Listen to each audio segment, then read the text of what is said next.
to do the intro. And are we live? We are live. All right. Welcome to the Spin Down Podcast. I'm Tiny. Matt. Andre.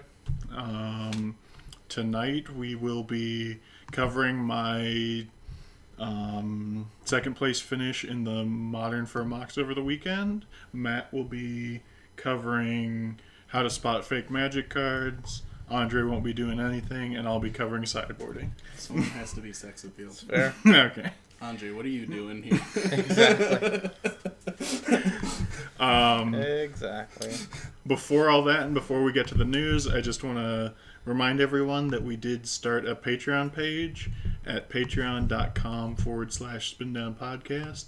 So if you could, just at least go look at that, and it would be awesome if you could donate.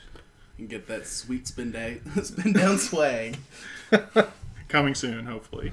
We need to figure out a logo for that. But on to the news. Let me pull up the show notes. Alright, so to start us off, they announced next year's Pro Tours. And a couple of key things. One, Modern is back. We have a Modern Pro Tour, which will be really awesome. And team constructed for the 25th anniversary of... Is it the 25th anniversary of All Magic? Mm-hmm. Nice. It'll be the team constructed where you have one player on Standard, one on Modern, and one on Legacy, which is crazy. How long has it been since they've had a Legacy Pro Tour of any sort? Long time. Mm-hmm. So it'll be cool watching some pros play some Legacy. Yeah, so that's pretty much it. You can read as you can see, we put the links to the full articles. So moving on, they are changing in-store play. And I think the biggest takeaway from this article, link right there that you can read the whole thing, is the fact that they are getting rid of F&M promos. Well, not getting rid of promos, but they're changing from being actual cards to being foil double-sided tokens. I really like that, though. You do? So when was the last time, and don't say Aether Hub or Fatal Push, but outside of those two cards, when was the last time you thought, I want one of those? Yeah, but I don't know. More people are going to want these tokens. More people... Will they? I think so. At least... More casual players will want tokens than random playable cards, I guess. Yeah. And like, at our store, we play more than just Standard for F&M. Mm. Why would you want to win some kind of fringe playable Standard card if you're playing Modern? That makes sense. But like, if you get a 2/2 zombie token, there are a lot of Modern decks you can play to get a 2/2 zombie token onto the board. Okay, that makes sense. Yeah, so that's the big thing. The next, and they're also, I forgot to make a slide for this. They're also getting rid of game day, and not getting rid, but they're moving game day to be the end of a set's rotation, and yeah, so it's the end of a set, and the promo will be a card from the next set. So yeah, you get to spend all of a set rotation tuning your standard deck, and then they call it a store showdown or a store finals or something like that. And I think it's cool because so many game days, sort of like so many first F&Ms, so many people don't have cards from the new set, so it's just old standard anyway. I like that. I also like in Pokemon, when a set comes out, they give you like 2 or 3 weeks before that set's even legal. So you have like 2 or 3 weeks to go out and you build your deck before you're allowed to play it. I like that too. But this is definitely interesting. And the like promo they give you being a next set, it's exciting because it gives you something a little bit more to look forward to. Yeah. Just because it's new and different, like getting like a True Heart Duelist this last game day is kind of... Yeah. Because you already know, it's not the greatest or most playable card. It's from a set that's already out. You probably already have your hands on a couple of them. But a card that you don't have yet, and it's not even out yet, I think that's more exciting. Yeah, I think that's definitely a plus. I think them moving game day won't be the end of the world. It's just another event. If your store really loved Gum Day, if your store really loved Game Day, honestly, your store can just run a game day by itself. It doesn't have to be the official Wizards game day. Obviously, there won't be promos, but do whatever. And the final bit of news from that article is the standard showdowns. They're going to be the same thing. It's every weekend you have a standard showdown, but they noticed that people liked promo lands, so they're adding foil lands to every showdown pack, those little packs that have 3 cards in them. And this rotation's ones are sweet foil Rebecca Gway lands that haven't been foiled before. I think they're the ones from the EDH decks, I believe. Yeah. So that's going to be awesome. And that is it for that article. And so people complained, unlike Matt, people complained about them getting rid of F&M promos. And Wizards posted a reply the next day. It was kind of long-winded. I couldn't really snapshot one paragraph that explained everything. So if you want to read that, just go to that link and you can read their response. I think the gist of it was they didn't find attendance fluctuated at all for the sweet F&M promos versus non-sweet F&M promos, so they felt that they could try something else. And that is it for the news, at least from my standpoint. Did I miss anything that happened this week? No. Geist of St. Traff got banned in Paris Commander or whatever. French Commander, yeah. Oh. It's too soon. I don't talk about that here. Yeah, so on to, I guess, big news. I came in second at the Modern for Mox at Save Point over the weekend. That was awesome. It was, 24 people? Mm-hmm. 21 or 22. Okay. But somewhere around there. All I hear is you were the first loser. The best of the losers. The least of the winners. Yeah, so I piloted Merfolk. As opposed to the 2 decks that I asked about last week on the Facebook group Infect Your Living End, I decided, you know what? I was having problems beating Chalice of the Void. Why not cast Chalice of the Void? And if you know my list, you know I play some Hate Bears in there. So it's Merfolk or Hate Bears. Which one? Why not both? Hate folk. So to start off, here's a pretty standard Merfolk list that I pulled off MTG Top 8 just to show what other people are playing at the moment. It's mono blue, pretty standard. You play Lords, you play the Curse Catchers, Silver Gill Adepts, things like that. You play Dismembers as your removal. Pretty standard sideboard. Standard sideboard. They got gut shots in that list. A lot of them are actually playing gut shot at the really? moment. Yeah. Huh. For like the Thalia decks that are running around online. I guess. No, not that Thalia really matters, but the key thing that you don't notice in this 75 is that there's no Chalice of the Void. And that's a thing that, one, it's a relatively budget deck before you get Chalice of the Void, so that might be why people aren't playing it. But I think Chalice is really, if you move to the next slide, Andre. Yeah, give me a second.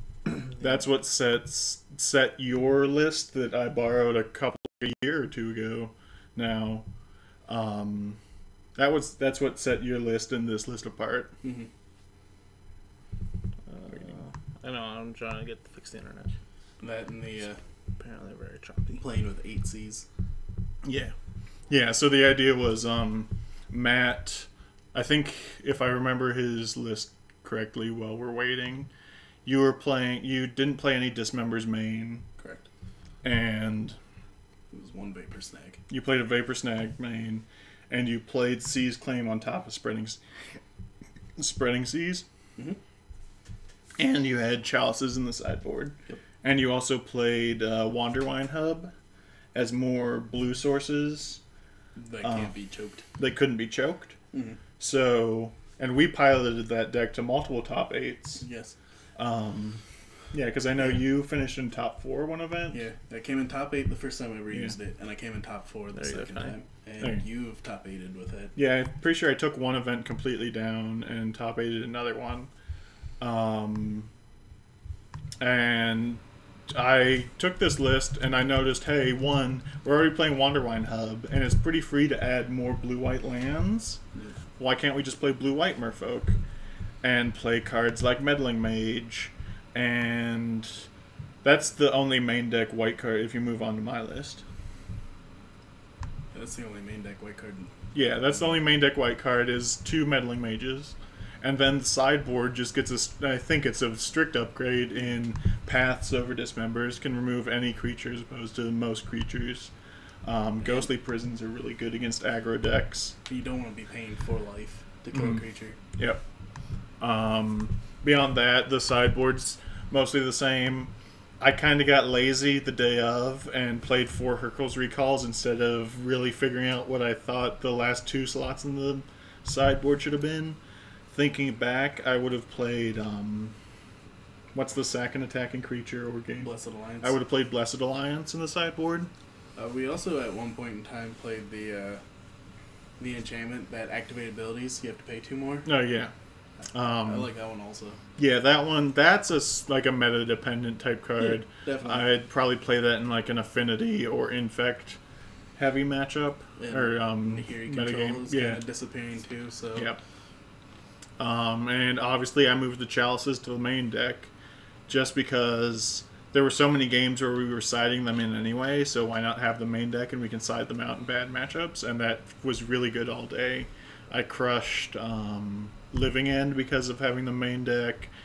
I didn't crush, but I did really well against Death Shadow when I played against it because I had the main deck. Things like that. Yeah, they give you so many turns against Death Shadow to get that down on 1. Yep. Beyond the sideboard changes, I would also probably cut the 2 Master Waves just because I never really wanted to cast 4-drops, and all the removal in the format kills it. And I would play 1 more Kira, and what was the other one? Oh, the last Mara Regery, just to have as many Lords as possible and have Kira to keep spot removal from destroying you. But beyond that, that's the list I piloted to 2nd place. Unfortunately, I lost a really close match to Abzan. And I think I played well most of the day. Played against Hoffman in the Swiss on Death Shadow, and I made 1 misplay. I forgot that Curse Catcher had an activated ability and lost the match because of it. But beyond that, it was fun, and I thought I played it well. There's a reason Curse Catcher's $9. Yeah. Well, I played, so that whole turn was bad, because the turn before I had played a Vial. So Vial went up to 1. I drew Curse Catcher. I cast it with a Chalice on 1. Because the last turn I went Vial, play Chalice on 1. So I cast it, and I'm like, oh wait, Chalice is on 1. Thank God I tapped Cavern of Souls for so 1, I could have vialed it in at instant speed and gotten Hoffman by sacking it and force spiking his removal spell. But then he let it resolve instead of removing it on the stack, so he also made a mistake. But then I forgot that Curse Catcher had an activated ability, so it was a whole thing of both of us screwing up and Hoffman winning in the end anyway. And those are 2 of our top 8. Yeah, so I had a good weekend. I think I'll keep playing this deck in Modern. It's definitely been one of my favorites ever since I built it. Yep. I don't think it's had a bad actual weekend tournament. It's had bad FNMs, but we've consistently top 8'd small events with it. I think it's probably one of the best fair decks you can play. It's really hard to stop the power that they can put out. And just being able to... I mean, other decks are starting to do it, but this was the first deck ever to play Spreading Seas effectively. Yeah. And now control decks are like, actually, that's a good idea, just because it's so efficient at shutting your opponent's mana off. Yep. And one plus side of Spreading Seas that I did learn, the Utopia Sprawl that the green-red ramp decks play, Spreading Seas makes it fall off the land, which is great. Really? Yeah, because it's an enchant forest. Oh, wow. Yeah, in my top 4 match, I pick up Utopia Sprawl and read it, and Scott Davies is like, yes, it makes it fall off. And I'm like, okay, get you. Yeah.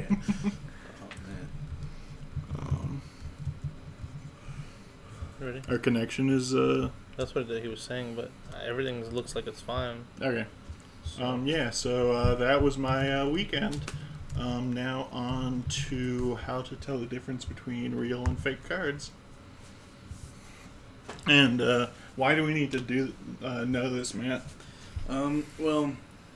Counterfeiters are getting better and better as like the years go by. Like, and just you could probably slip some fake cards in through like legitimate tournaments. Yeah. And it's really scary thinking that if you could be spending a lot of money on a card that you're told you can't use because it's not real. Yep. Like, could you imagine buying a playset of Tarmogoyfs and you find out that all 4 of them are fake, and, or even if one of them's fake, that's not a small amount of money. Yeah. So, the best way to buy cards, especially cards of value, is to go in prepared or like equipped to know what you're dealing with. I think. Yeah. So, there are 5 major ways to test your card. There are 3 that are like legitimately good tests that you should do, and there are 2 that you can do, but you shouldn't. Yeah, we'll say 3 best ways to do it and 2 worst ways. All right, so the first one we got is the light test. So for the light test, you just need a flashlight and a dark room, and you put the flashlight behind or to the front of the card, and you shine it through. You do that with a card that you know is real. You do that with your card in question. Basically, you want to just compare what you see. So with the real card, the light will shine through.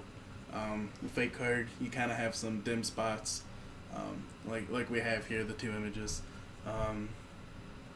And so we're just basically looking for it to look like on the left. Yeah, make it nice and clear, nice and bright. No random lines where it looks like they added extra things. Or spotty. Yeah. Yep. Alright. And if it looks like any of the ones on the right, you got yourself a fake. Our second one is called the rosé test. This one you're going to need a jeweler's loop. And with your jeweler's loop, you push it against like the front of the card and you look through it. You'll notice that it has some dot patterns. Those are called rosés. And you look at a real card, and you look at the patterns you have there, and you look at your card in question, you compare the 2. So on the left, we have the real one. You notice how crisp it looks. Like it's very uniform. The edges on the lettering is very smooth, and on our right, our fake ones are kind of blurry. The dot patterns are very like sporadic. Yeah. It gets really more noticeable when you get closer. Like those. It's just so, yeah, you can definitely see how the lettering is nice and sharp on the real one, and all blurry on the fake one. Yep. And it's also bad around set symbols. Okay, yeah. So the big ones are you look at your letterings, you look at your set symbols. You want crispness and uniform. All right. All right. And our last one is the blacklight test. This one's a little weird. That you're gonna want a blacklight in a dim room, and you want to get. They suggest you use 2 real cards to make it more noticeable when you compare. And then you set the 2 real cards and the card in question side by side, and you turn on the black light. Here we're looking for the edges. Yeah. So around the real cards, there's not much of like glow from the black light. Mostly that's like glue and residue from like them trying to put the 2 pieces together. Okay. So yeah, you're looking for some kind of glow around the edges. This seems like it's the like least effective. Yeah. Definitely. Of the 3 non-damaging effect or tests. Yep. And then on to the damaging tests. So probably the worst way to do it of all of them, but everybody's favorite. We got not the blacklight. We got the rip test. Now, this one's really simple. You rip the card and you look for a blue band in the card. Yes, hand me a card. We're gonna test on Andre's card. That metallic rebuke right there. We're testing it to see if it's real. So the idea is you just do this, and I'll double check that Matt didn't hand me an expensive card. And like you see in the picture, there's that nice. What? We'll just pick it up. It should. You can see that faint like blue line down the center. Yep. So if it's got that blue band down the center, that is a real card. Congrats, you have a damaged real card. Yep. And then if you go to the next picture, we got a fake card. So if you see nothing or a black band, you have yourself a fake. So the best part about this is it's pretty conclusive. Yeah. Worst part about it is what you're gonna do with two halves of a card. Yeah. Now counterfeiters are getting better. Mm-hmm. You can rip a card in half and have it pass the rip test and still be a fake. Yeah, that feels like something that printers would just have to catch on to. You need to put this thing in between the two. Yep. And our last one's the bend test. So you bend the card in question from corner to corner, and you look to see if it creased. Yeah. So real Magic cards, you can bend, and they won't actually crease, as you can see in the picture. Mm-hmm. Hand me another one, because I want to show why this isn't a good test, especially with someone's expensive cards. Like full art Zundies. I'll buy you a new one if I ruin your full art line. No, take a. I have like a million cards in this room itself. There's like a fat pack full of commons and bulk and crap. Where are your fetches? I have all the fetches. Alright, so Yeah, he literally does. So if you see that this card is nice and straight, semi-straight, it's as straight as Lowe's lumber is. If you give it a bend test, yes, it passes, but look at what happened to the. So look at what happened. Like you proved that it's not fake, and you can make it go back to being slightly straight, but you did put wear and tear onto either a store's or someone selling to your store's card. Yeah, and let's not forget that usually when you're calling a card into question, like you're not talking about naturalizes or. Yeah, you're talking about someone's Tundra or Force Will or something. Yep. And you don't want to be responsible for being the one who bent a Tundra or ripped a Tundra. Yep. So, and it's not even like proof that it's real. Exactly, yeah. Especially with older cards, they can, due to wear and tear and things like that, they can just get weaker and become more, not brittle, but you get what we mean. And it's just something that counterfeiters have to think about. Like they can start making better fakes that can pass these tests. Yeah. There is one last test that people do that you shouldn't, and that's the water test. I just found out about that one today. So what you do is you take a paper towel, you get a little bit wet, and then you rub it across the card. If the card bleeds, then it's most likely a fake. That was all they can give you. Was most likely. Yep. So for one, you have to get a really bad fake that has ink that isn't set, because a lot of like real fakes won't run either. Yep. And if it's conclusive, you've just water damaged someone's card, maybe minutely, but still significantly. Yep. Yeah. So definitely stick with your rosé test, your blacklight test, or just a light test. Those are your best. And when in doubt, just Google how to find fake or not find, but how to figure out if a card is fake or not. Just because you want to double check that what you're doing will give you the closest answer to the truth. Yep. And be careful. All right. So now on to sideboarding. We get to finish up our becoming a more competitive player series with sideboarding. Wait, we get even more cards than our 60 main deck cards? So first of all, why do we get a sideboard in Magic? Because I know like Pokemon doesn't have a sideboard. Does Yu-Gi-Oh have a sideboard? It does? Okay. They have like 30 sideboards. Wow. But yeah, why did they choose sideboards when they designed this game? To make matches of Magic more interesting. First of all, it generates less variance. You, if you just had 60 main deck cards, you would have your good matchups and your bad matchups, and you wouldn't be able to solve anything. You'd end up either with a super rock, paper, scissors format, where this deck beats that deck, deck beats the other deck, and you just go in a big circle. Or you would end up with decks that are just 60 cards that answer everything, and every deck is the same clump of good cards. It's kind of like in Pokemon without the sideboard, you know, because you have a couple of cards in every deck where you're like, do you need this? And you're like, well, if I play this matchup, I absolutely need it. Yeah. And it just feels really bad when you don't see that matchup all day, and you have like 2 cards dedicated to your 60 for a matchup you won't even see. Yeah, so you get to play cards that let you not lose to certain decks, but not have to play them in the main deck, so your main deck's open to just be linear and let you play your own game plan, and games 2 and 3 can be about answering your opponent's things.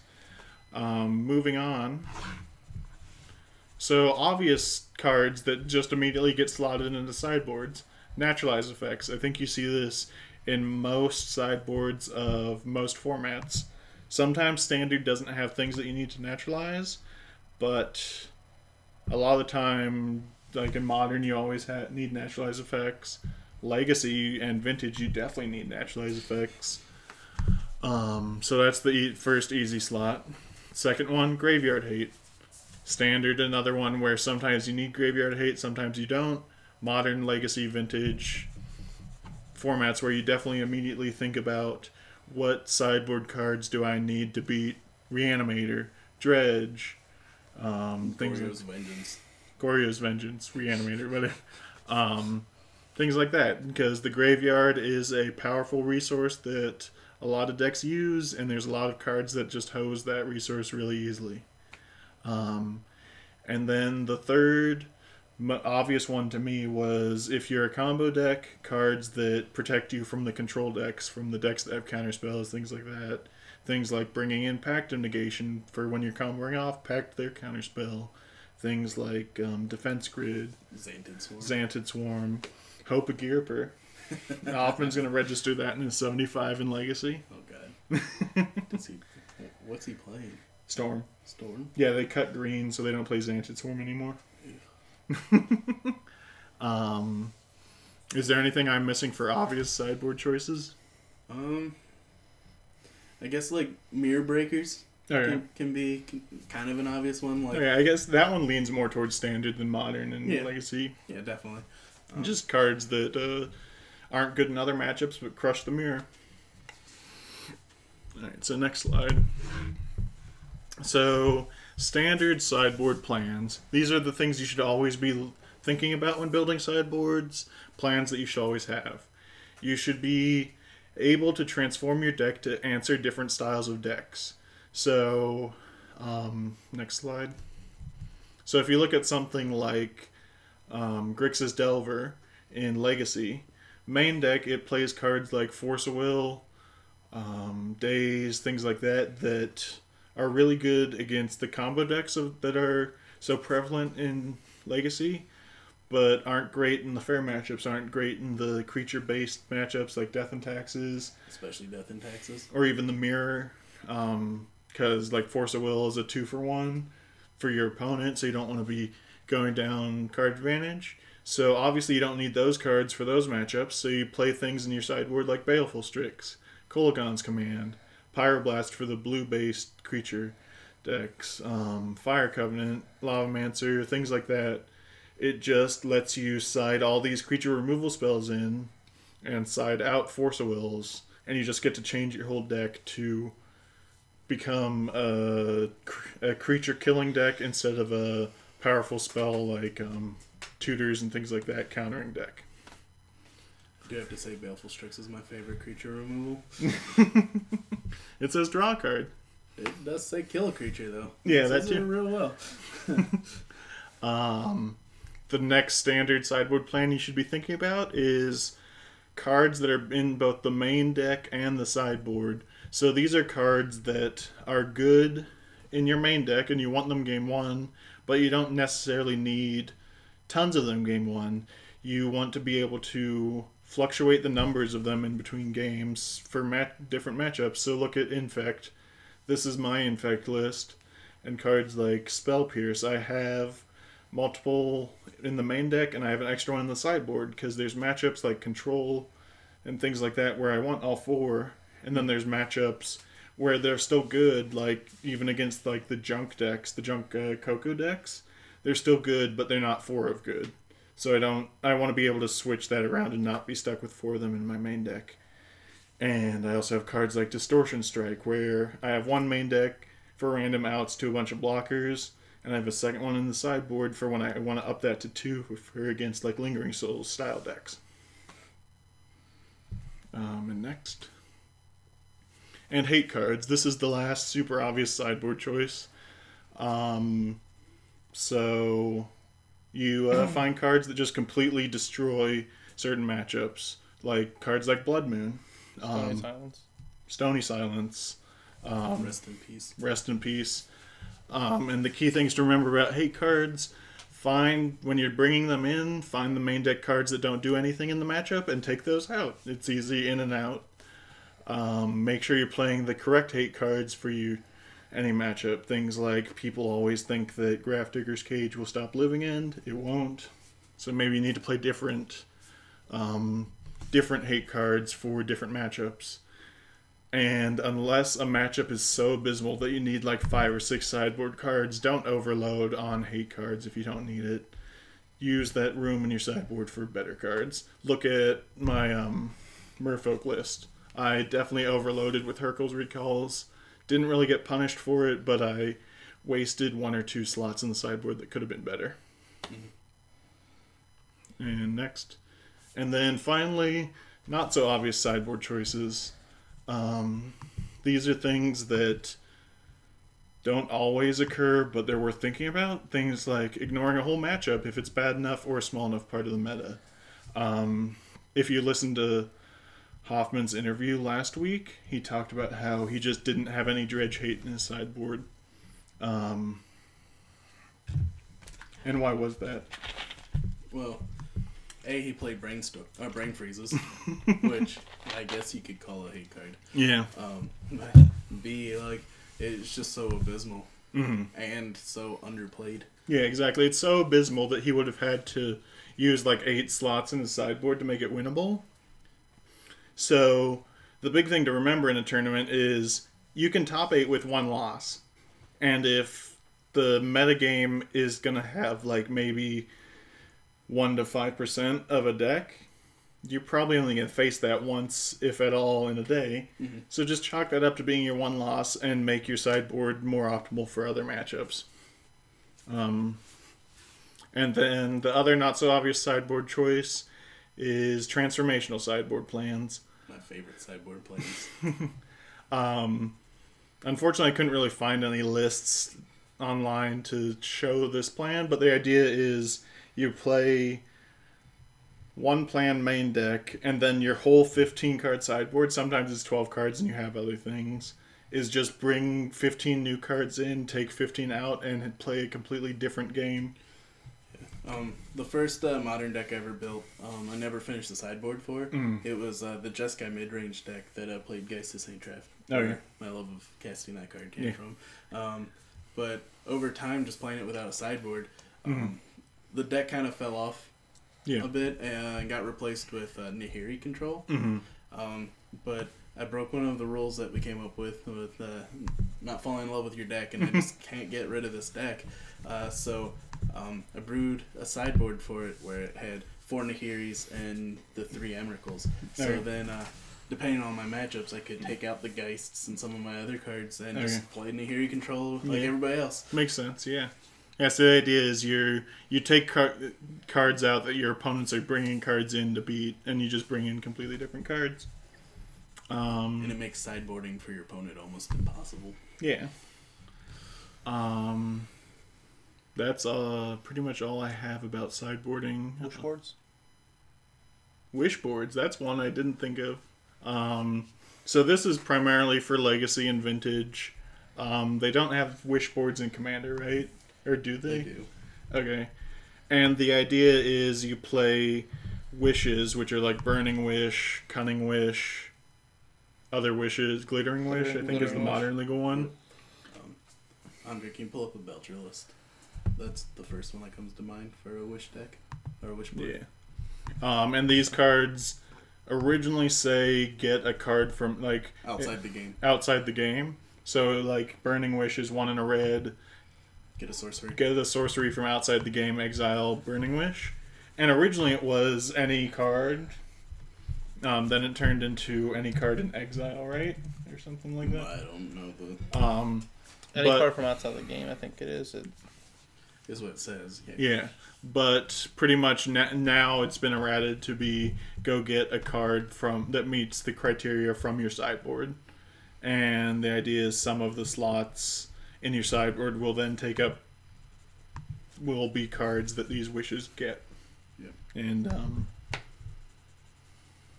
we'll pull up a Belcher list. The second to last. Somebody actually plays it. One person. Belcher is always good for like getting into the top 16 and then not doing anything else. So once Andre pulls this up on here.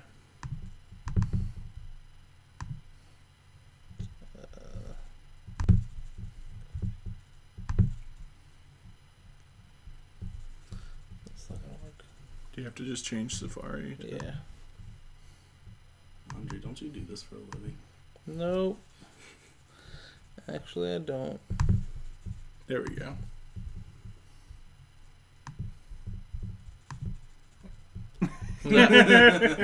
That's swell. All right, Matt, come up with a question while we're waiting for Andre. All right. So, let's assume there's a magician. There's a man eating an apple and a three-legged dog. If you want to know what these jokes are about, subscribe to our Patreon and get our behind-the-scenes audio/video. I still won't know who Chet is. There you go. All right. So here's as we look at Andre's tiny screen. Right there. Yeah, there we go. So here's a standard. I'm pretty sure I didn't actually look at it before I said standard. Yep, standard Belcher list, and as you can see, it plays 4 Burning Wish, which I think gets everything except for Xantid Swarm in the sideboard. Yeah. Usually there's 4 to 8 cards dedicated towards your control matchups. Yeah. Well, yeah, what's Telman performance? That's a lot of mana. Oh, I remember that card. But yeah, the idea is you have a bunch of different cards that solve different problems. The biggest use for this one is you can use a wish as copy 4 through 7 of a card. Okay. So if you look at this Belcher list, one of its secondary win con is storming off and casting Empty the Warrens. Mm-hmm. But if you look hard enough, you'll only find 3 Empty the Warrens. Yeah. And why is that? It's because the 4th one is actually just sitting in your sideboard. So you're able to storm off, cast Burning Wish, go get an Empty the Warrens, and cast your Empty the Warrens. Mm-hmm. Yeah. Alright, so now that Andre pointed out that I missed that whole sideboard thing, anything else that's that what I'm here for? I'm not saying anything else. Good. I didn't make a slide for this, so we can cut back to just a full screen of this. Things to think about when sideboarding actually in-game. I don't do it because I find it a little tedious, but if you want to be super optimal about it, jam all 15 sideboard cards into your deck, shuffle around, and then pick the 15 cards you don't want in the deck for game 2, just so that your opponent doesn't know how many cards you're siding in. I don't do this a lot. I do it at GPs and things like that, because that's where you should play the most optimally, and obviously I should be training myself for that, but at smaller events I don't do that.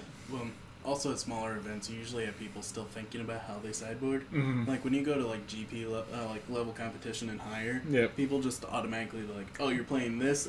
This is automatically my sideboard, so they can kind of watch you a little bit more. In essence, and kind of see what you're doing. Whereas like at an F&M level, when you're still sitting there pondering, like, how do I sideboard? It's really hard to keep track of how many cards they're sideboarding. So it's not really a big issue. Again, you did say it's best to play as optimal as possible to keep yourself trained on that. But ultimately, if your goal isn't to escape, F&M level, it's not the biggest worry. And another thing that you need to watch out for, Something that I noticed once I became a grinder and not before was the sleeves on your sideboard get less wear than your main deck cards, so you just have to keep track of that to make sure that you don't have marked cards. This isn't as big as sleeves get better, because I know like the new matte sleeves and things like that don't have the little nooks, or not nooks, but the little tears and stuff from shuffling, or the little scratches from shuffling. But I know the old Dragon Shields definitely showed shuffling, so you have to just make sure that you don't have accidental marked cards, even if you're not cheating. Beyond that, anything else that you guys can think of for sideboarding? Don't get too cute when sideboarding. Mm-hmm. Like you can overboard in the game. Yep. You can have the most optimal sideboard for your meta, and you can still mess up by boarding while in the game. Mm-hmm. So if you notice someone's playing a Jace Prince Prodigy, just one. Yep. Don't bring in Pithy Needle if that's your only Pithy Needle target. Okay. Yeah. You know, like don't do things like that, because you're taking out a card that could do more work. Mm-hmm. Now, if you have so many dead cards that you don't know how to board, then sure, bring in something like a Pithy Needle, but don't go crazy. Yeah. One thing I thought of before we finish up, you are allowed to have notes that tell you how to sideboard, as long as I believe they have to fit on one page. You can't look at them in-game, you can only look at them between games. But you can use written notes to help you remember sideboard plans in a big event, even up to the Pro Tour, I believe. And you don't have to show them to your opponent. Yeah, you don't have to show them to your opponent. What if they mindslaver you? Now they don't get to look at your sideboard. They used to, but now they don't. Yeah, but what if they can ask to see your notes? They can ask. You can go mindslaver you, can I see your sideboard? And you're still allowed to show them it. You just don't have to. But if that's all, I believe we've come to the end of the show. I have a quick, short topic. Today on Reddit, somebody had they posted something about how judges feel about being used to like next level your opponent. Okay. And the example was calling a judge over in the middle of a game, and you ask the judge, "Am I able to use this Pithy Needle, or when I cast this Pithy Needle, can I name his Dark Confidant?" Okay. To which the judge will have to say, "You can." You can do that, and then you cast the Pithy Needle, making your opponent think that your entire intention was to name Dark Confidant, and if they're not thinking about it, as soon as it resolves, you then name their fetches. Okay, yeah. So you're trying to get them off of their thought process by using a judge. Okay. How do you guys feel about that? I believe that it's not against the rules of Magic.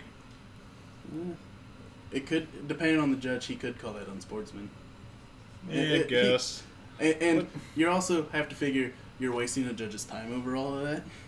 So if you're constantly doing something like that... Alright, so I think they can get you for unsportsmanlike if you do that consistently. I would argue that if they tried to give you an unsportsmanlike for your first time doing that, I can argue that what happens if I changed my mind on what I wanted to name in between putting it on the stack and putting it into play. Yeah, I completely agree. Like with the one time, that's one thing. But if it's like every round or every other round, or even like just the second time you do it in an event. Yep. But yeah, I think. What do you think, Andre? I think. Like it's conflicted because like part of me thinks it's like, well, it's not against the rules, but I still think it's pretty scummy. I think it's scummy also.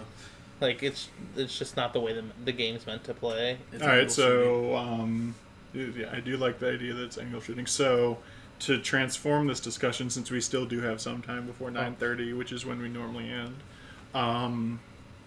what's your opinion on using scummy plays in competition because they're not against the rules? And when you sign up, I think the biggest argument for for people using scummy play is when you sign up, especially for like a higher end tournament like a GP, your assumption is that everyone is trying to win and no one is there to be your I guess no one's there to be your friend isn't the correct thing, but everyone's there to try and do their best to try and place themselves as high in the standings as possible. Yeah. Well, I mean, you can. I don't know. There's a thing called sportsmanship. Like, yeah. Like you're not there. You're there to win. But you're not there to get a cheap win, an easy win. Because then what have you accomplished? I mean, it's like when we interviewed Micah. Mm-hmm. Like, he could have done the scummy thing and took the win from that guy and potentially made top 12 or whatever, mm-hmm. if he wanted to, because he scooped. Like, legally, that's what happened. And he knew he didn't have, well, at the time, after this all shook out, he knew that he could not have won. But since he scooped, he technically won. But he conceded out of good sportsmanship, knowing that he couldn't have won. So, I mean, my rebuttal to that, like, comparing that situation to being super scummy, is there's the famous story of LSV accidentally registering a storm deck that didn't have Tendrils of Agony mm-hmm. in it, didn't have any storm cards in it at all, and he top 8 the event because he would go tutor storm counts 10, and he wouldn't say anything about winning the game, but people would just scoop to him tutoring. And I think that's comparable to the casting. There's a difference. I think I still think it's kind of angle shooting to a degree. I definitely think it's kind of a scummy play, but I think it's like the lowest level of scummy to mm-hmm. to present non-lethal. Yeah. And let your opponent make the decision. Yeah. Like if you miscount, mm-hmm. then that's kind of on you. Even though you're still angle shooting, and I'm not arguing that. Yeah. Like I don't know. I see both sides, because I mean, you think back to like when you, Hoffman, and I went to Pittsburgh and Austin. When we all went to Pittsburgh, right? And I was playing Twin, and I was matched up against Scapeshift a couple times. Sure. And then the first 2 times I played Scapeshift was I had never played against it before, so it was like, all right, Scapeshift, get Valakut and all these lands, and it's like, all right, and I scoop, and then I think it was Austin that told me, he's like, always make sure that they have enough lands, mm-hmm. because of that fact that they can accidentally play enough mountains before they Scapeshift. Yep. To not be able to win the game, mm-hmm. and then they're dead in the water and they can't beat you, where you're giving them free wins. Mm-hmm. So part of me is like, well, it's pretty scummy and it's a sportsmanship thing, but also it's our responsibility as players to keep our defend ourselves. Yeah, to defend ourselves. Like, we're not completely harmless, mm-hmm. or we're not completely hopeless victims. Like, we know how to play the game as well. But going back to the judge thing, mm-hmm. I think that's like a completely like different level of like. I agree. I kind of agree with that, because of the fact that you're using someone outside of the game. Like, if you we all see it where like one player levels up another player, or next levels another player, where he's like, where you're bluffing a card or whatever, like you're trying to telegraph something that you don't have and stuff like that, and sometimes it works, and if it works, it pays off, but that's using your own mental acuity versus their mental acuity to trick them, but you're not intentionally tricking them, you're trying to play the game. So that's challenging your opponent. In that case, it's more sportsmanlike, because you're challenging your opponent to either call your bluff. I mean, it's just like poker, like we talk about all the time. Like, when someone bluffs, like, you either call their bluff or don't, and it's your knowledge of your percentages and whatnot to know, well, do they have the cards or not. So that's part of the game, but I think using someone from outside of you and your opponent is pretty scummy. So my opinion is, I think the act of just, let's say that the judge, instead of being a person whose time you're wasting, insert that the judge is some computer that doesn't care about you wasting time, and it's just you verbally saying, can I pithing needle a bob? And you're using that to try and throw your opponent off. I think using words to try and make your opponent not play optimally is, yes, it is slightly angle shooting, but I think it's part of any competitive game. I think you're allowed to do it. I've done things close to it sometimes and been completely fine with it ethically. I think the biggest ethical problem and the biggest thing that you'll run into is the fact that you are wasting someone outside of the game's time. I think that's where the problems would come from, not the specific situation, but the, say in a tournament you just kept asking judges random questions that had nothing to do with anything. Like, say that you went judge, you're playing standard, and you're like, what happens when I crack LED? And they're like, it's not standard, why are you asking me this? I think the wasting the judge's time is more significant than the actual act of trying to angle shoot your opponent, is my personal opinion. That's a fair point. Yeah. I don't know. I know I'm not a big fan of angle shooting. Yeah.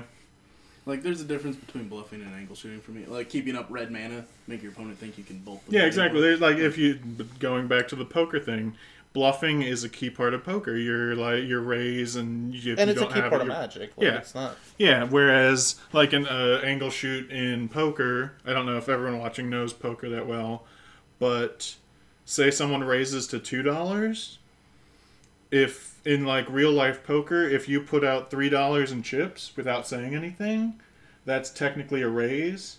So say you pick up 3 chips by accident and drop them over, you've raised up to 4 because you put more than 2 chips in, even if you didn't mean to. So people will do things where they'll like have aces, which is the nuts, and they'll act like they went to call but put 1 chip too many over the line, and be like, crap, I raised. Another person's like, ooh, he didn't mean to raise, all in, and then you're like, I had aces. Got you. So there's angle shoots like that where you're not bluffing, you're just you're making it look like you made a mistake to make your opponent make a mistake. Things like that. So, I don't know. Gamesmanship is definitely a part of most, if not all, competitive games, and it's something that could be a whole segment on like defending yourself from situations like that. I think step 1 though, anytime someone casts a pithy needles, make sure you don't have fetches when it's done. Yeah. Yeah. You can name anything you want, just not these fetches. Yep. Yeah, so that's a good thing to talk about. Anything else before we sign off? No, that's all I got. So obviously we finished up, or at least we're at a pausing point. I think we want to move on to different topics from becoming a more competitive player. So we might bring that back for if we have a season 2. Not if, but when we decide to switch from season 1 to season 2. We might do 10 episode seasons now that I think about it. Like always, once we hit 30 likes on Facebook, we're going to do a 6-hour stream. We're at 25, so 5 more likes, guys. So try and get your friends, family, whoever to like the page for us. Share our posts, get more people talking about everything. Okay. We have our Patreon, patreon.com/spindownpodcast. At least go look that out, or look at that, share the video, try and get people looking at that. You can also find us on Twitter at SpinDownPodcast, YouTube, The Spin Down Podcast, and email us at spindownpodcast@gmail.com. We don't really have much in the way of topics lined up, so if you have any ideas about what you want us to talk about, shoot us any form of contact. Anything else from you guys? If you have any cheap commander ideas. Yeah, next week Matt and I will be doing the budget 1v1 online commander showdown. So look out for that. Anything from you, Andre? No, I don't think so. Alright, well have a good one, and we will see you next week. Don't forget to get that sweet spin down swag.